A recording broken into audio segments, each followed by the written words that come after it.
বৰপেটাৰ পৰম্পৰাগত গহনা শিল্পক নতুন ৰূপ প্ৰদান কৰি দৃষ্টি আকৰ্ষণ কৰাৰ প্ৰয়াস কৰিছে বৰপেটাৰ এগৰাকী শিল্পীয়ে। এই শিল্পৰ ঐতিহ্য বহন কৰি অহা বহুকেইটা পৰিয়ালৰ ভিতৰত অন্যতম হৈছে বৰপেটাৰ ঘোঁৰামাৰা হাতীৰ অলকেশ দাসৰ পৰিয়াল। গুৰুচৰিত পুথিৰ উল্লেখ থকা মতে হৰিদাস বনিয়াই বৰপেটালৈ আহি চিনপৰা ভিঠি থানৰ উত্তৰ দিশে প্ৰথম গহনাশাল স্থাপন কৰিছিল।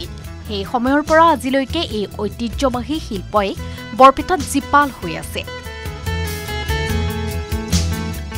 এই কামটো আমাৰ ইয়াত আপোনাৰ যেতিয়া শংকৰদেৱ বৰপেটাত আহিছিল, তেখেতৰ লগত 6জন ভকত আহিছিল।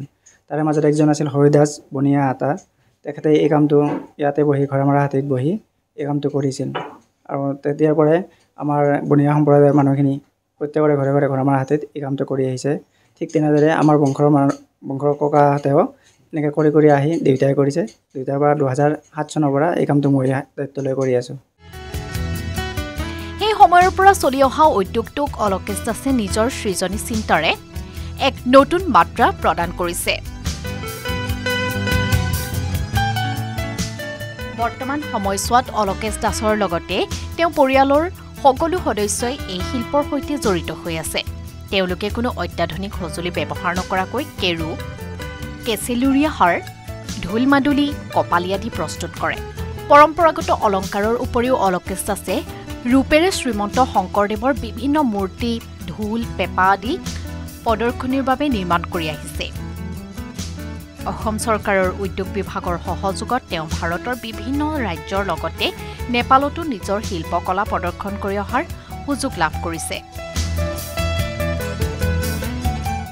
মই প্ৰথমতে এক্সিবিশ্যন কৰিছিলোঁ ইন্দিৰা গান্ধী ৰাষ্ট্ৰীয় মানৱ সংগ্ৰহালয় ভূপাল, তাত 2010 চনত কৰিছিলোঁ। তাৰ পৰা কৰিলোঁ পণ্ডিচেৰী, ৰাজস্থান, কৰ্ণাটক, এনেকৈ ইণ্ডিয়াৰ ভালেখিনি জেগাতে কৰিছোঁ। তাৰে উপৰিও ভাৰত চৰকাৰৰ ফালৰ পৰা মোৰ গহনাখিনি পচন্দ কৰি পেলাই বা আমাৰ অসমীয়া গহনাখিনি ভাল কাৰণে ইণ্ডিয়াৰ বাহিৰত পঠাব লগা হৈছিল। তেতিয়া নেপালত পঠাইছিল 2014 চনত। ইণ্ডিয়াৰ পৰা এইজনে পঠাইছিল, তেতিয়া মোক পঠাইছিল। তাতে মোৰ যথেষ্টখিনি বিক্ৰী হৈছে। উল্লেখযোগ্য যে শ্বিলঙৰ নেশ্যনেল ইনষ্টিটিউট অৱ ফেশ্বন টেকনলজিৰ পৰা প্ৰতি বছৰে বহুসংখ্যক ছাত্ৰ ছাত্ৰীয়ে তেওঁলোকৰ পৰা প্ৰশিক্ষণ গ্ৰহণ কৰিবলৈ আহে। নিপ্তৰ পৰা ষ্টুডেণ্টখিনি আহে আৰু আমাৰ দোকানৰ পৰা আমি 10জন কেতিয়াবা 20জন এনেকৈ ষ্টাফ যাই পেলাই তাতে আমি প্ৰেক্টিকেলি কৰাই আহোঁ। তাৰে উপৰি মাজে মাজে আমাৰ ইয়াতো আহি থাকে। প্ৰতিভাৱান শিল্পী অলকেশ দাসে 2007 চনৰ পৰা আজিলৈকে প্ৰায় 70গৰাকী লোকক এই শিল্পৰ প্ৰশিক্ষণ প্ৰদান কৰিছে। বৰ্তমান তেওঁৰ প্ৰতিষ্ঠানত 30গৰাকী লোক নিয়োজিত হৈ আছে।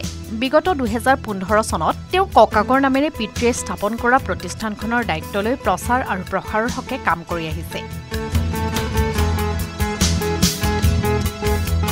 বৰপেটাৰ পৰা ভিডিঅ' জাৰ্নেলিষ্ট ৰাজুৰ সহযোগত জিলিয়াছ দাসৰ ৰিপৰ্ট, লোকেল 18।